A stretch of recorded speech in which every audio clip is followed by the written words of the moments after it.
दोस्तों आपने एक बड़ा फेमस जुमला सुना होगा, राजा नंगा है। ये आया कहां से और इसका शेखर सुमन से क्या कनेक्शन है, आज हम इसी पर चर्चा करेंगे। दरअसल ये कहानी एक घमंडी राजा की है जिसे नए नए कपड़ों का बेहद शौक था।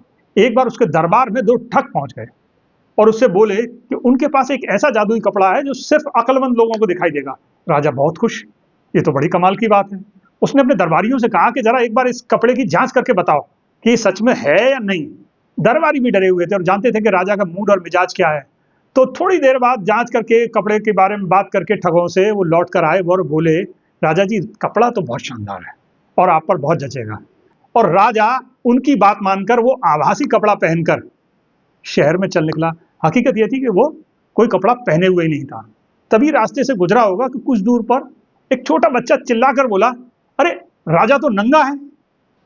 कहानी का सार यह है दोस्तों कि झूठ, दिखावे और डर के सामने सच बोलने की हिम्मत सबसे बड़ी ताकत होती है और हमारे देश में वही ताकत शेखर सुमन ने दिखाई है। जब से शेखर सुमन ने शेखर टुनाइट शो शुरू किया है, राजा चिढ़ा हुआ है। गुरु हमें नंगा कैसे बोल दिया, इतनी जुर्रत।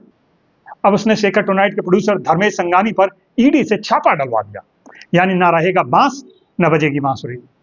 लेकिन शेखर भी कम नहीं है।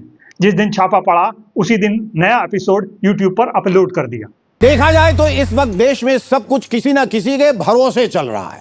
स्वास्थ्य रामदेव भरोसे, सड़कें गडकरी भरोसे, पेट्रोल एथेनॉल भरोसे, एग्जाम्स री एग्जाम्स भरोसे, देश राम भरोसे, और राम वो तो राम ही जाने। अब राजा फिर परेशान है कि ये बच्चा बहुत नॉटी है, मानता ही नहीं। वैसे मैं आपको बता दूं दोस्तों कि इसी साल 15 मई से शुरू हुआ शेखर टुनाइट शो तहलका मचा रहा है। शेखर की चुटीली टिप्पणियों से सत्ता के गलियारों में हलचल है।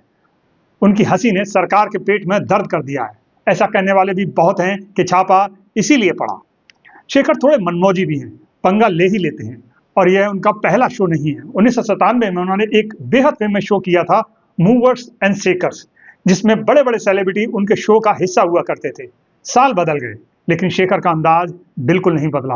अब हाल ये है कि हर शुक्रवार जब उनका एपिसोड यूट्यूब पर अपलोड होता है तो उसकी सैकड़ों हजारों रील्स भी बनना शुरू हो जाती हैं। बस सरकार को यही दिक्कत है। अगर आंकड़ों से समझें तो शेखर के शो को एक महीने में 5 करोड़ से ज्यादा व्यू उनके सोशल मीडिया प्लेटफॉर्म पर ही मिल चुके हैं और अगर उनसे बनने वाली हजारों रील्स को भी जोड़ दें तो यह आंकड़ा 30 करोड़ व्यू से ऊपर पहुंच जाता है। अब व्यूज इतने ज्यादा हैं तो सरकार का परेशान होना लाजमी है दोस्तों। लेकिन समस्या यह है कि राजा कपड़े पहनने के बजाय उसे नंगा बताने वाले बच्चे के कान अमेटना चाहता है। आप लोग ही फैसला कीजिए यह कितना सही है।